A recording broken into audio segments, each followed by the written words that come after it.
Alrighty, cool. We're live here. Hey, folks. My name is Alex from EVELO Electric Bicycles, and we're here with our sponsored rider, Robert Fletcher, who's currently on his journey riding from North Pole, Alaska, all the way down to Panama City, Panama, on an EVELO electric bike for a world record breaking journey. Moving on here, I'm going to do a quick overview of today's call, and then I'll jump into introductions here. So the first thing we'll do is a little intro. Where is Robert now? If you guys haven't been following along, well, Robert will talk a little bit about the journey thus far. We're going to talk about camping and accommodations, where do you sleep when you're doing a ride like this? Robert's road team and responsibilities, who's actually on the road helping out and driving along as support staff, bike routes versus highways. How do you plan the journey? Riding at different age brackets. What's that like? Again, Robert's just enjoyed his 80th birthday here. And then we're going to talk a little tech talk, right? The Enviolo CVT, the Gates belt drive. These are bike parts that we utilize on our electric bikes, and they're on other brands as well. Why the EVELO Atlas? Why this particular bike? And then we're going to do a Q&A at the end. So if you're watching on YouTube, there should be like a little chat field on the right-hand side, and we're streaming to a couple different platforms. So if you leave your questions, we're going to select a list of questions towards the end, and we'll definitely get to as many people as we can here. So let's hop over to introductions. Again, my name is Alex. I'm the director of content here at EVELO Electric Bicycles. I click stuff on the website, photo, video, customer service, a little bit of everything here. We have John O'Donnell, our director of product development, who's responsible for the EVELO Atlas. And then we also have Robert Fletcher, who's an adventure cyclist taking a ride of a lifetime. Excellent. So first question I got for you, Robert, where are you? Where are you now? Where did you just come from? Where are you headed here? And then I'll talk about Polar Steps here in just a little bit. All right. Hi, everybody. Right now, I'm in National City, which is a suburb of San Diego. We're getting ready to cross into Mexico, which is not very far away, maybe 10 miles away at the most. And today we came down from Oceanside in Southern California. And Alex mentioned that we started in North Pole, Alaska. And yes, there is a city called North Pole in Alaska. And the largest Santa Claus is there in the Santa Claus house. And I thought that was a cool place to start.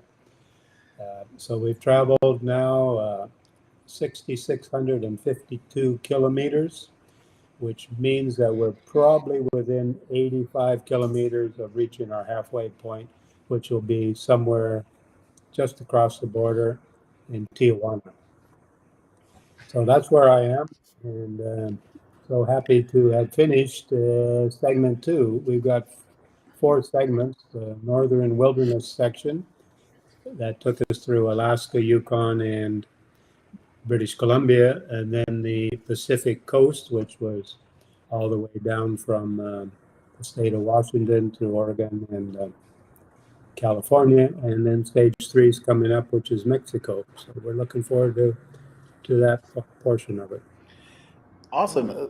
Thanks for the recap. And today was supposed to be a rest day, and that's why we had planned the call today. But Robert actually did a big ride today to kind of catch up on a day. How many miles was today? It wasn't very far.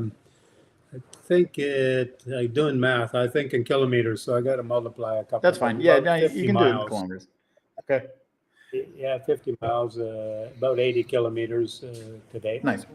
And it was a beautiful, what was problematic was the coast from Del Mar through La Jolla, Mission Beach, Pacific Beach is awesome, as all the coast has been here in the United States. Nice. If anybody wants to follow along, check out polarsteps.com/Robert Fletcher 234. Kind of shows you the map of his journey, and it updates from time to time. I think it's a little behind right now, but at the end of the day, this kind of shows Robert's. It does a really good job of kind of tracking Robert. If you want to keep up on where is Robert, obviously his Facebook page, our Facebook page, is a great way to stay in touch as well. Next topic we got for you here is really camping and accommodations. And I know you guys have done some pretty rustic camping. Robert Tribe's also sponsored by Airbnb, which has been more than accommodating. Do you guys stay at hotels ever, or is it mostly Airbnbs or camping? Tell us a little bit about that. Well, right now it's mostly camping. Certainly up in the north, we have a van that pulls a tent trailer, and we did campgrounds most of the time, but sometimes we're bush camping, wild camping, nothing there, just pull off the side of the road, find a spot and camp for the night. But as we got into more civilized, if I could use that word, more populated areas, we started to use some Airbnbs. We've been in a few hotels as well, and over the course of everything, it's probably going to work out about Airbnbs will be about 40%, camping maybe about 40%, and 20% in hotels throughout the length of the trip. So it's a variety of campgrounds. I got to say though, the budget is all out of whack. We got the Big Sur, $200 a night to pull into a camping grounds in the Redwoods on the seacoast. Unbelievable. It was unbelievable, and I think we paid $165 last night for a campground in Oceanside. So we prefer the state parks, which are about $26, $25, $30 to camp. Yeah, that makes sense. I mean, again, when you're thinking campground, you know, I'm always thinking kind of $30 to $50. So when you start throwing a couple 200s in there, that can throw your budget off a bit. Tonight we're in a beautiful Airbnb here in National City in Southern California. Excellent, cool. Yeah, it looks nice in the background there.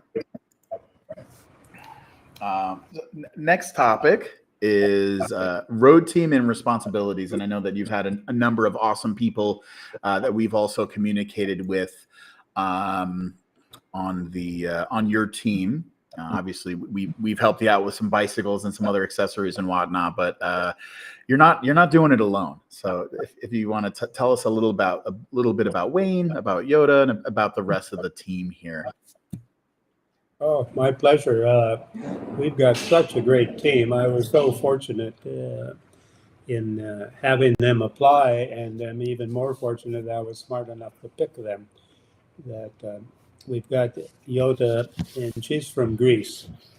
And Yoda is in charge of the management aspect of it, booking interviews like we're doing today, keeping the books, booking accommodation, driving, does some cooking, just a great lady with all kinds of skills. Her partner was Kim, and she's from the Netherlands, but living in Denmark, and she was with us for the first section.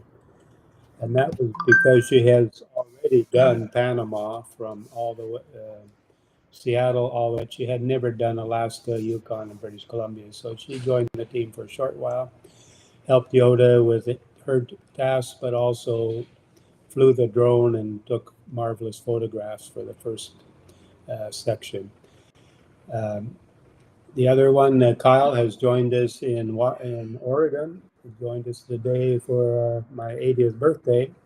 And Kyle is an expert on media, drone, videos, you name it.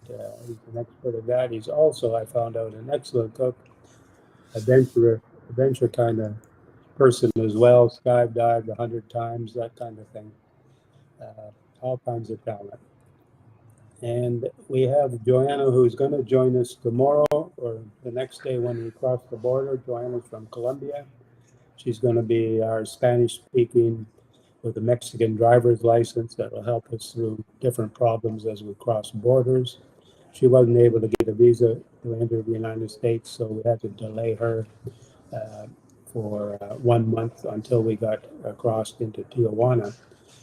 And then I guess my second in command, he says he's the 2CI, 2IC, I guess is the military word, Wayne Grover. Wayne and I have ridden all over the world together on long distance rides. In fact, in 2015, him and I did Anchorage, Alaska to Mexico City. So he rides with me. He is our log keeper. He clocks the number of kilometers ridden per day on cyclometer. He accompanies me. He does some navigating. We each tell each other, oops, we missed that turn. We got to go back. So we work well as a team on the road, cycling together. So that's the team. I'm really fortunate to have selected them, to have them as teammates and friends now throughout this journey. Love it. Great. And I think that as we've put this whole thing together, it's really everything just kind of fallen into place. A lot of the times last minute, including bike parts and logistical delays, production delays on our end, because the Atlas is a brand new model and Robert got the first one. So we were kind of scrambling to make sure he had a bike to ride. But we've since, addressed a lot of that stuff. John, I'll let you take this one here because you're a pro.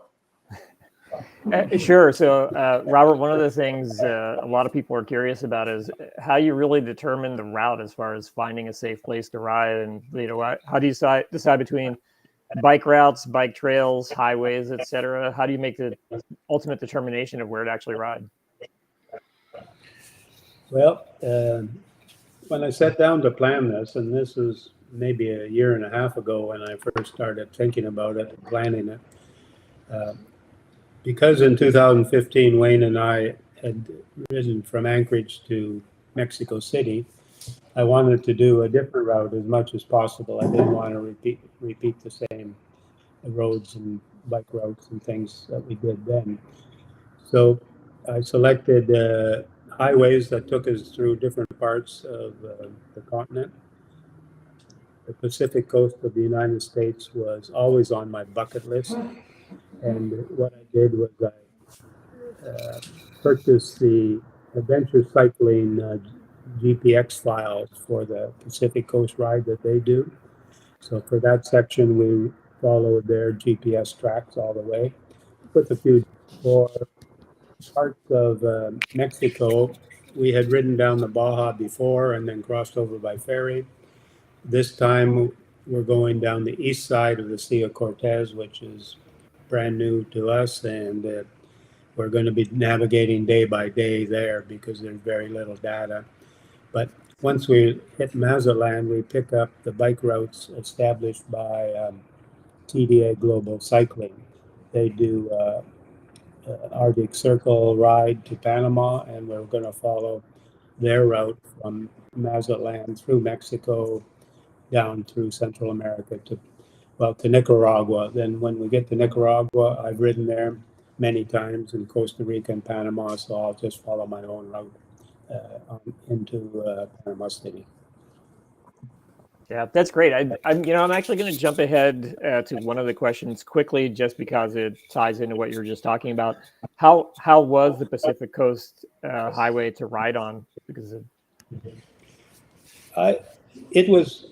it was good. The shoulders were good all the way. I had read that the traffic would be bad and things like that.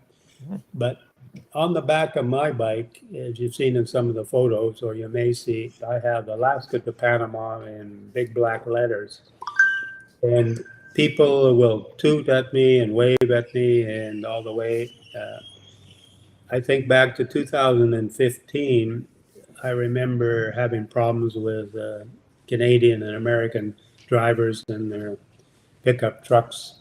This time, there's only been one fellow that sort of told me to get off the effing road kind of thing. Everybody else has been totally friendly. The Pacific Coast ride is something everybody should do, put it on their bucket list to do at some time. It's the most scenic area. Follow the coast. It's remarkable. Through the redwoods, it's stunning. The ride through the Avenue of Giants and then the camp there was just an experience that everyone should participate in. So don't be afraid of what the highway's like. The shoulders were good and the traffic respected us. that's great. Thanks. Yep. So I think we can go on to the next one here.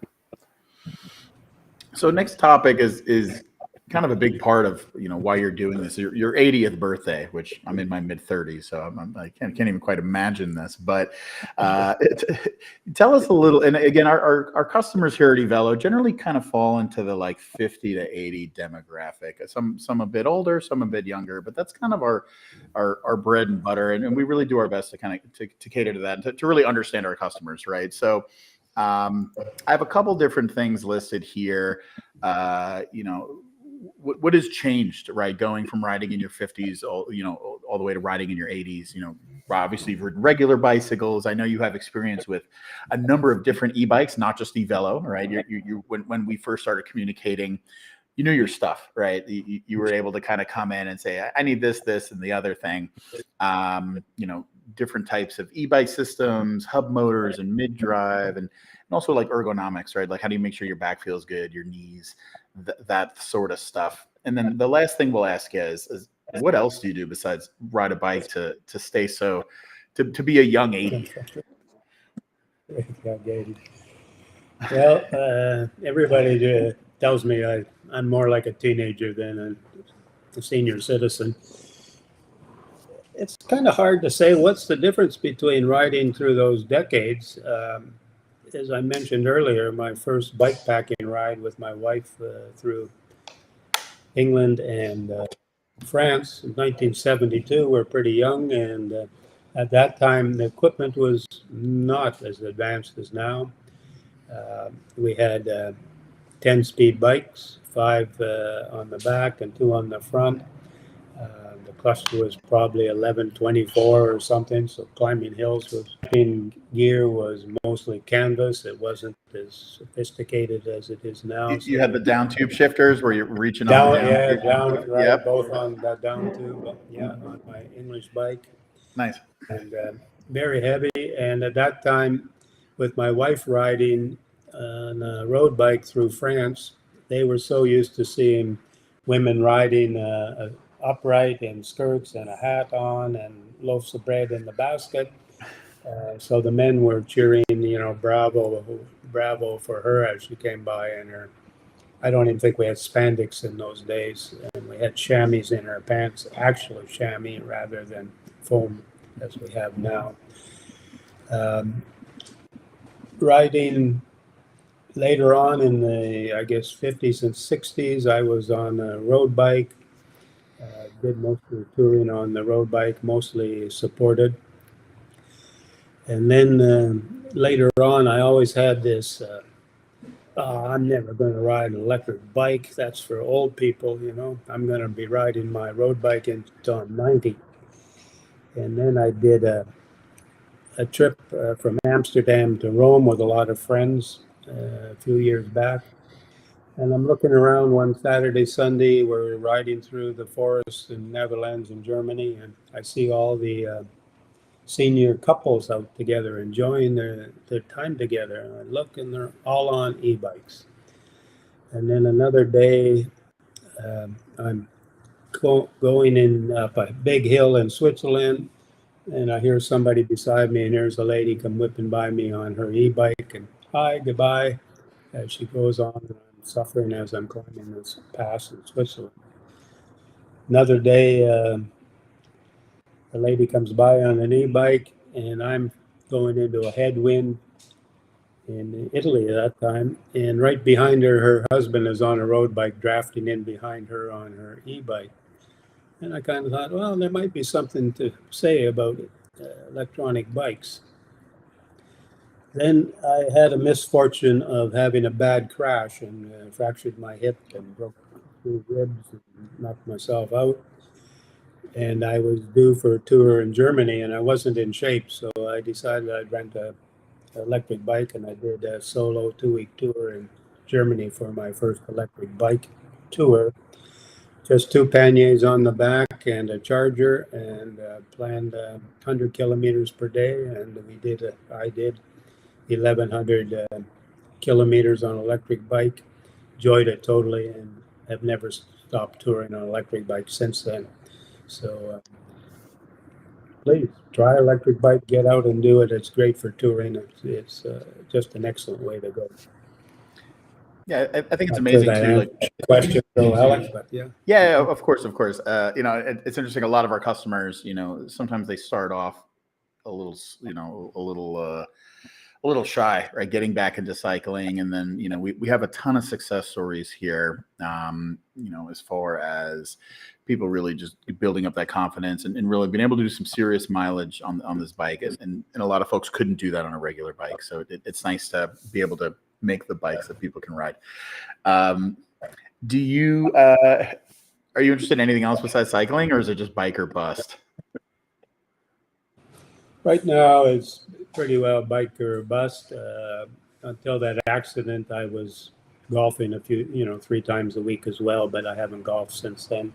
So it's pretty well, the exercise is biking, and a big portion of the biking and what I do too.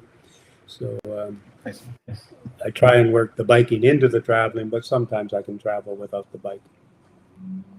You get a folding bike. I used to have a folding bike at one time, and it was great. I threw it in the trunk of the car and drove wherever I wanted. Yeah. Yeah, the folders are great. I used to work at a shop in New York City, and we sold folding bikes, electric bikes, and electric folding bikes. So I have a lot of experience on that. So let me go back here. Next topic, we're going to talk about a little tech talk, or EVELO tool time, for lack of a better term. Our bikes have a CVT, which stands for continuously variable transmission, for folks who are watching and aren't familiar with it. This really means it's not indexed, it doesn't click, and then they're connected to the motor with a belt drive instead of a chain. And we've done this really to kind of push the limits of reliability and really try to make these bikes as maintenance-free as possible. So, Robert, tell us a little bit about your experience with the Enviolo. I know we did actually have like a cable thing that we had to adjust, and I know that there's been like a little, like very minimal fiddling, but tell us a little bit about your experience with these parts, and how do you feel compared to riding like a bike with a regular derailleur? This is the first bike I've ridden with the Gates belt drive and the CVT, so it was a totally new experience for me. Starting with the belt drive, it's fantastic. I have not put oil on it. I've not cleaned it. It's still in the same shape as it was over 2 months ago, and 6,500 kilometers. I don't get oil and grease over my hands and my pants or whatever at the time. So it's been very excellent. One day it did come off, and it was very easy to put it back on. Just put it on the rear sprocket, the front, spun the wheel a bit, and it's back on its chain rings and things. So I like the Gates belt drive. Recommend it totally. The CVT, it's different. It's silent. You don't get the big clunks that you get as you shift your derailleur. And my derailleur has 10 or 12 gears on the back. And you're limited. Lots of times I'm going up a hill, and I don't really want to shift just because it takes a little bit more work, and I stay in a gear longer than I really want to. On the CVT, you're able to just your wrist, twist it to the right, twist it to the, and you can adjust it. Little time your legs just feel, you don't have to make a decision between just 10% versus 20%. It's very, very, very good, especially going uphill. You can adjust it so your legs just have the right amount of stress in it, and you're not tiring yourself out. Certainly, when I get to the top of the hill, look at other people coming up with the Contra and the belt drive and the CVT. They're huffing and puffing, and sweat is pouring off, and I've got a smile on my face as I crest the top, and I wait for the rest of the people to come up. At first, it was a little hard to turn the cable, and I think that might have been part of that problem we had until we replaced the cable. It was very difficult to to change the gears, I had to grip it very hard. Now it's quite easy. I just move my hand right and left. And the other thing is, if you're on long tours and you're riding a bike with a derailleur, especially a mountain type bike, as I rode in India, your thumb gets so sore from shifting, using it to push on the lever to shift your gears. I can remember times where I've had to reach over with my right hand and push my left thumb to get the gear to change because my thumb was so sore. I've had none of that. None of those problems with the CVT transmission. So, do you feel that? Because obviously you've ridden pretty far, and obviously there's been quite a variety of terrain during your expedition here. Is there enough gearing? Like, have you had to get off and walk the bike up hills, or between the motor and then the CVT, you're able to pretty much tackle anything? and I've tackled everything. I've never walked up anything. I think almost all the time I'm in the power assist 1 or 2. I have found that I know I could adjust the percentages. I've found that 2 and 3 are very similar, so I don't use 3 very much. I've seldom gone to 4, and the only time I've ever gone to 5 is if Wayne was ahead and I want to catch up to him, and I decide I got to put some power on to catch up. And just for everybody out there, Robert's referring to the pedal assist levels, where again, all of our bikes are going to have basically 1 through 5. 1 is going to provide minimal assistance, and 5 is going to provide maximum assist. That's a good question too. Do you ever ride the bike in level 0 and just kind of ride it like a regular bike, or do you usually find yourself in 1 through 3? I have tried levels 0. I don't see any advantage in it to do that. If you're going downhill and you're in level 1, the controller shows you're using 0 watts. You put it in 0. You're still using 0 watts. Exactly. It's fairly easy to pedal on a flat surface with no power assist. But if there's any a hill or wind or something, you'll want at least 1. We agree. You got a motor. Bike if you're going to use it.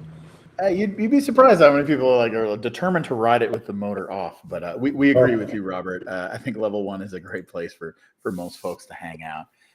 John, I'll let you take the next one here because you helped put the bike together. Well, thanks. Yeah. So, Robert, obviously we have, you had a lot of different options as far as, bikes you could have chosen from other companies, and then also from us. We had both the Omega and the Atlas. So what was it about EVELO, and what was it about the Atlas that kind of drew you to us, and why this bike? Okay. Well, I had a list of what I wanted on a bicycle. One was a mid-drive. It had to be a mid-drive. I've had the rear drives in the past. Back in Costa Rica, still have 3 bikes sitting in my bodega that are rear hubs. And I have 1 mid-drive down there. So I did the mid-drive. I wanted a 2 battery system to be able to use 2 batteries. Because of the distance involved, I wanted to cover at least be able to get 100 miles in a day, 160 kilometers. I wanted a power pack that was at least 650 or more if I could get it. Just again for the extra power amperage that we could use to generate more watts. I wanted a bike. I wanted to ride an upright bike for comfort, since I've been riding my e-bikes for a while and mountain bikes before that. What else did I want? I was looking for maybe a 29-incher, but a 27.5. That's a good size as well.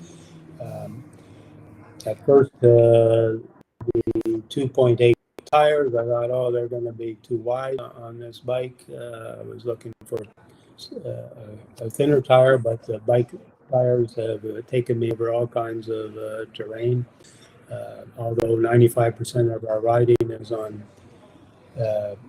fairly smooth pavement, we do get construction zones, and our accommodation has been off-road and things, and bike tires have handled it well.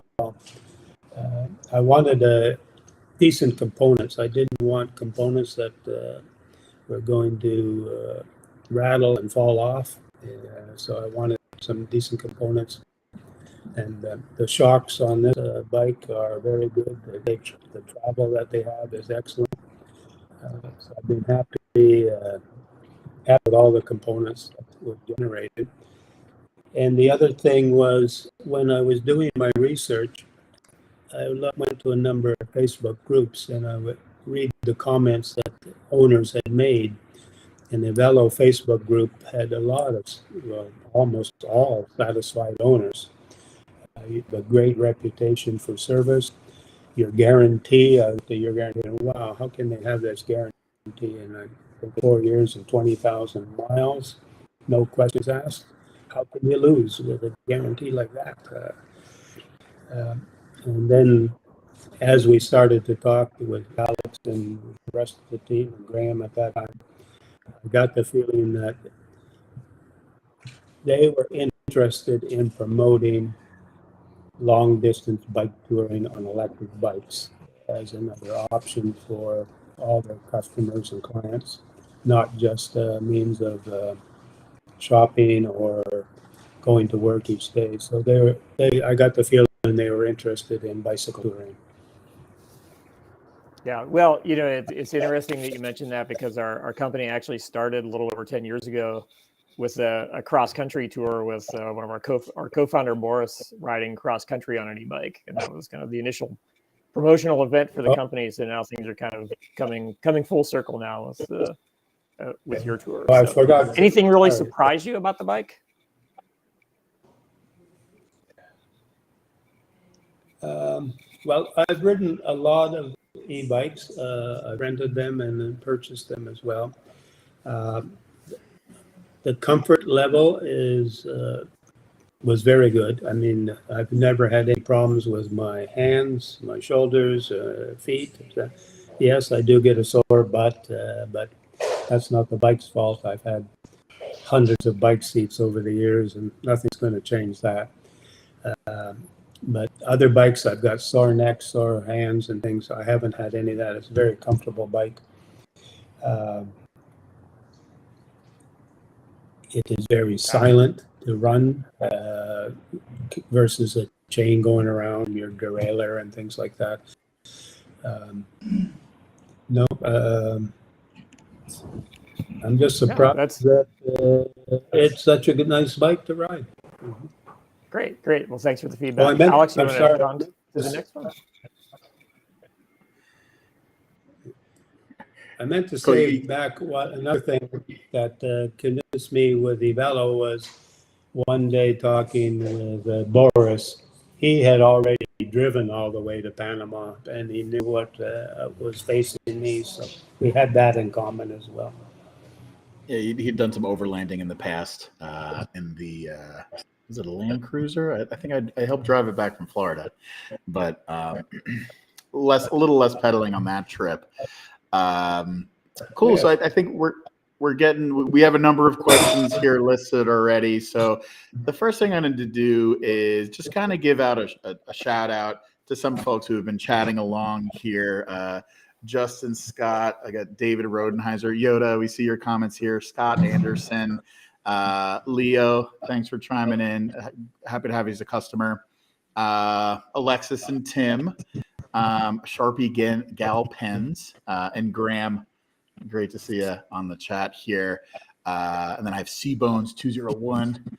But what I'm going to do here is the next slide is really just a link of our website and Robert's direct Facebook and a couple different websites we put together. So if you're interested in like more information and following along, this, that, and the other thing, feel free to check out these websites. It's also my favorite photo of Robert here taking a little nap, which you need sometimes at the end of the day.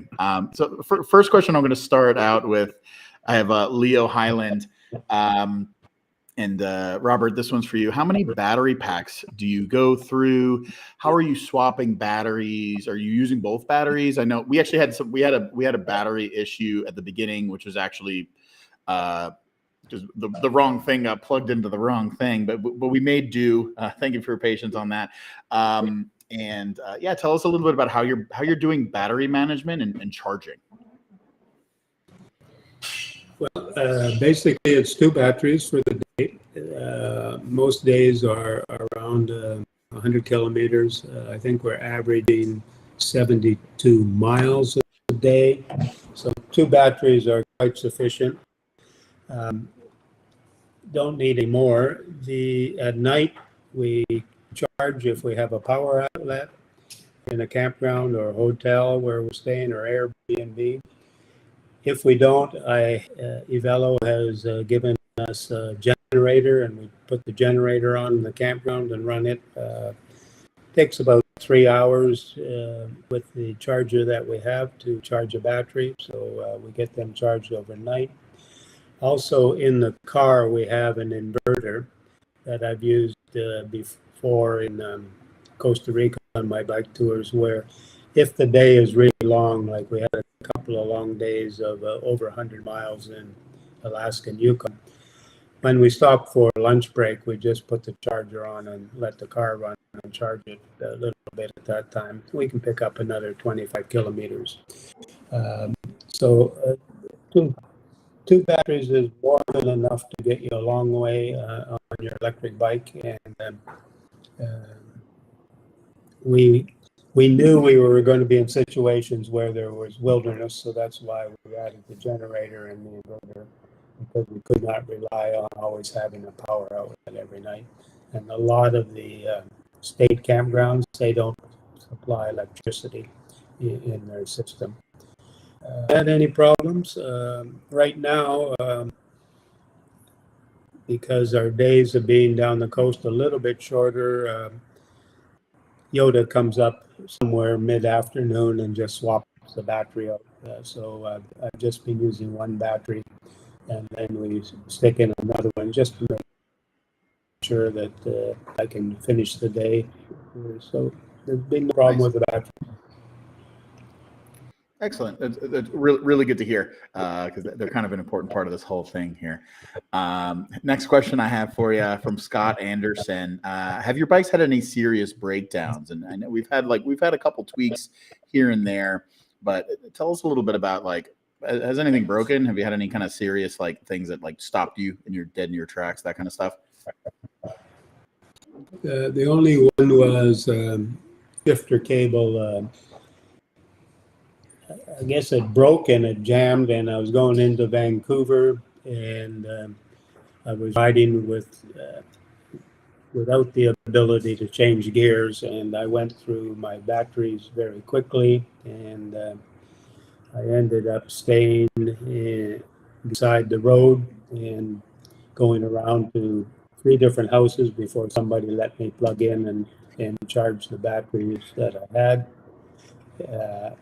Because Yoda and Kim were not close by, so it took them an hour or so to catch up to me. And then I got into Vancouver, went to a bike store, and within 15 or 20 minutes, they replaced the cable, and I was ready to go again, and it's been great ever since. So it was just a frayed cable in the shifter that tangled around the inside and prevented me from turning the handle. So it ended up as not delaying at all. Excellent. I was very excited. Oh, sorry, go ahead. I've had a few flat tires too, but that's just part and parcel of the game. I think it's interesting too, because we were talking about going tubeless, and I believe you're still running tubes. Do you have a liner in there as well, or are you just running regular tubes? I bought one today. I guess it's a Mr. Tuffy today. I went into an electric bike store, passed by, and they had one. So I'm going to install that probably tomorrow. I tried, I got 2 flats. One early on, it was a small piece of glass, and I patched it beside the road, and that patch lasted. It's still good. And the second flat was a small. If you ride on the shoulders of highways, the treads come off of trucks, and the truck treads are full of these little wires, and those wires are very sharp, and it's like a needle. And we try and avoid them, but those flats. And I got into camp, and I put some sealant in, and the sealant worked really well until about a week ago. And then I got another flat, and the sealant came out, and all the inside of the tire and the tube was all covered in sealant. Yep. And it prevented any patches from holding. So I had to put new tubes in and run with some new tubes. So today, talking with the bike fellow, he wasn't very keen on the sealant. So I bought Mr. Tuffy. I'm going to put those liners in and see how they work out as well. Most of the flats are on the back, but the last few have been on the front. But there's 6,500 kilometers on the tires. So. And we're still running the same set of tires, correct? How do they look? Yeah, same set. They still look good. Amazing. Yeah, I'm not ready to change them anytime soon. So that leads us into our next question from cbones201. What modifications have you made to the bike other than stock? And I think this is a great question because I know the answer to this one. I've only made one change, and I put my own pedals on the bike. I put some wider pedals with little spikes on them just to give me a better grip. That's the only change. Everything else is stock. Yep, that's it. And as far as just a quick note, as far as like Robert's like world record breaking attempt, you have to ride the same bike. It has to be the same bike. We can't be switching frames, and we can't really be doing things like that. That's kind of part of the deal with Guinness, correct? That's correct. The frame has to go all the way. I can do repairs and make repairs, but it's the frame that counts. And I see no reason that'll be easy to accomplish. I guess I got to say, Alex, it's the Guinness's world record. There are some people out there on e-bikes that are going farther, but they have not applied for the Guinness's world record. So it's the Guinness's thing.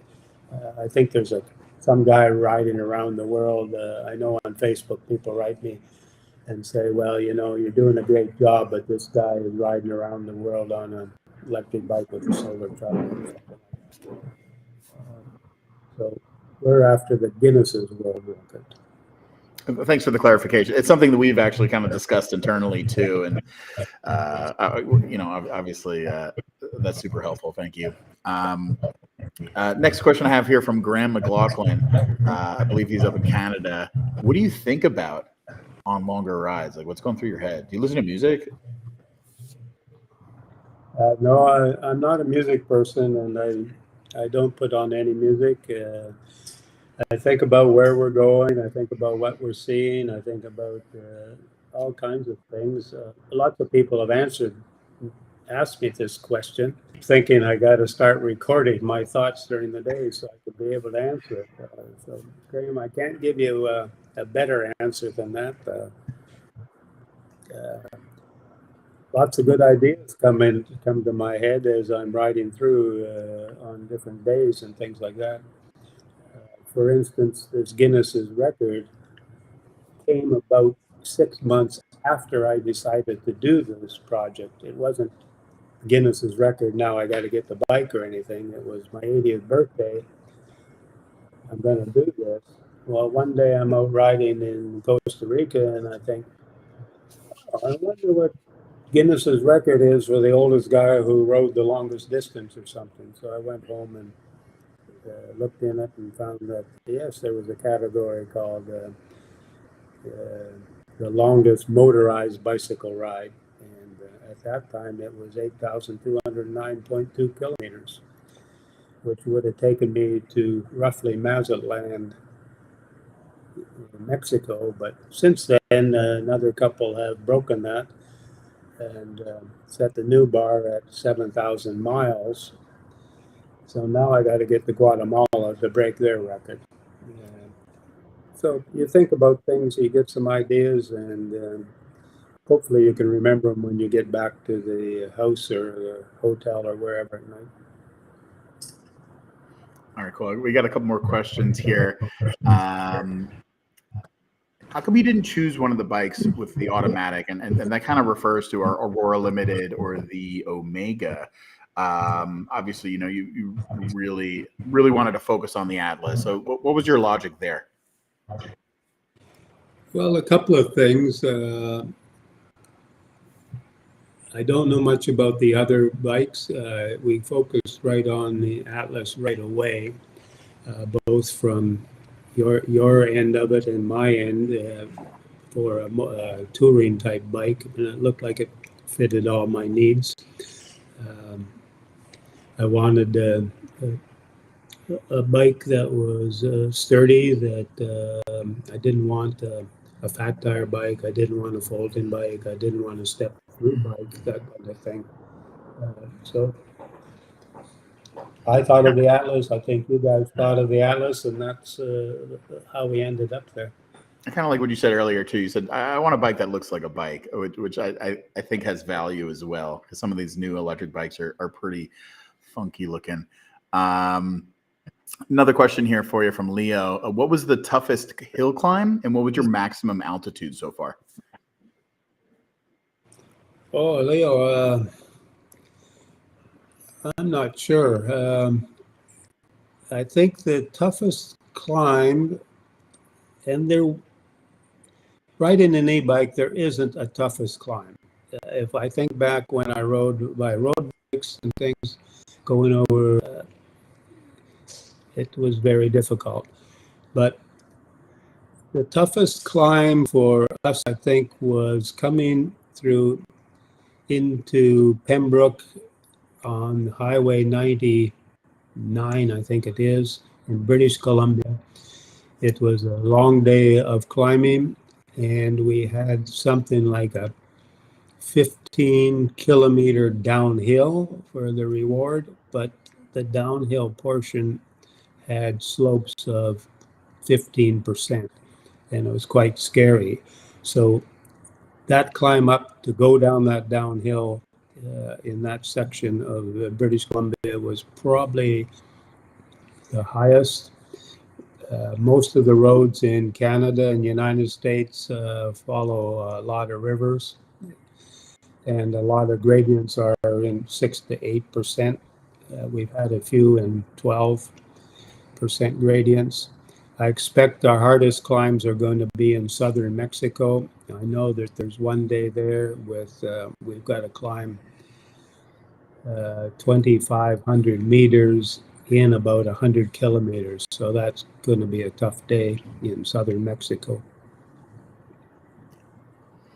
Excellent. Next question this one's from Eric on Facebook. When you get to Panama, are you just going to keep going? Do you want to go further? Or are you going to just throw in the towel at Panama? Like, because obviously there was like a defined end here. What's your thoughts on that? Is Panama the last stop on the train here? Well, that's one thing I think about, going back to the previous question, is Panama and what happens after that. First of all, you can't keep riding. Panama is the end of the road because the Darien Gap comes in there. It's, I don't know, it's about 78 kilometers of swampland and thing that connects North America to South America. So you've got to put your bike on a boat, and it's about a 6-day crossing that people make with their bikes on a sailboat that gets down to Colombia. So the other aspect that comes into play is the weather is, of course, reversed in the southern hemisphere. So if you're not careful, and we're getting into Panama in December, if we were to continue on, we would be in Argentina and Chile in the high mountains there during the winter time. So I plan to delay the start of South America until probably June or 1st of July. And then that'll correspond with us arriving in Chile and Argentina in their summertime.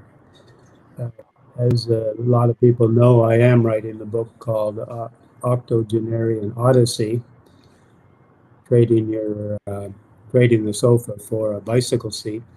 I think the next one will be called I Can't Stop Pedaling, and that'll take us to South America. Also, everybody, check out octoodyssey.com. There's links directly to Robert's book if you're interested in that. And then Ebike Odyssey is kind of the website that we put together just to highlight the trip. The next question from Justin on YouTube. It says, I recently did the Sea to Sky Highway. How was that section for you? Well, I did it on the downhill. Maybe you did it on the Fondo a week ago or something, and you had to climb those 200 meters. So it was easy because it is mostly downhill. And I got off at Horseshoe Bay and I followed the Marine Drive all the way around the coast until I got to Lionsgate Bridge and crossed over there. I totally enjoyed the ride. But if you went the other way, you had a great ride, but you had to do a lot of climbing. And good on you if that's what you did. All righty. And we're going to do one more question here, and then we can start wrapping this whole thing up. And again, Robert, thank you so much for your time. I know it's been an arduous day. Actually, I have two more questions because we just had another good one come in. So from Larry on Facebook, he actually has one of our tricycles on order. And he just said, have you ever ridden a tricycle before? And we know you're still on two wheels. We're just curious. Have you spent any time on a three-wheel tricycle at all? No, I haven't, Larry. And it is something I would like to try. I have never been on a recumbent bike either, and I'm a little reluctant to do a recumbent, but a tricycle could be something for sure. I'd like to give it a go. I'd like to also do a tandem bike with my partner. It would be nice to do some traveling with her. That sounds fun. I've always been a big fan of the tandem. Just haven't found the right person to balance with. But and then I have P Chan from YouTube. We'll call this the last question here. What do you do to relax after a long day? Do you watch TV? Do you read a book? That sort of thing. Well, one of the quotes that actually Wayne has is something like, people ask us, why are you doing this? And his quote is, for the beer at the end of the day. So we roll into camp, and it can be anywhere from, today was when I got here, it can be as late as 6 o'clock. Normally it's a couple of beers, dinner, sit around and do a Facebook posting, read your email, and we're probably asleep by 9 o'clock. Yoda watches a lot of TV. I sometimes put on Netflix and just watch it on my phone if I have the Wi-Fi. Or I might download some of the movies and watch it when I don't have that and just have the power to plug in. So it's pretty relaxing kind of time sitting around chatting about the day. Excellent. Well, Robert, I think this was great, and we have a lot of positive feedback here from everybody on Team EVELO. We're always rooting for you, and frankly, we're pretty impressed of how you've made excellent time here. So there's been no margin for error on our part. We have to pay attention. Thank you for everybody joining the call here. Again, we have Robert Fletcher during his Octogenarian Odyssey. My name is Alex, and we also have John O'Donnell on the call here. If you guys need anything, check out evelo.com. Check us out on Facebook. Check out Robert on Facebook. We're all pretty easy to find. Just even if you just Google Robert Fletcher cyclist, you can find all of his stuff. So thanks everybody for tuning in. Thanks for your questions, and we'll see you next time. Thanks everybody. Yes.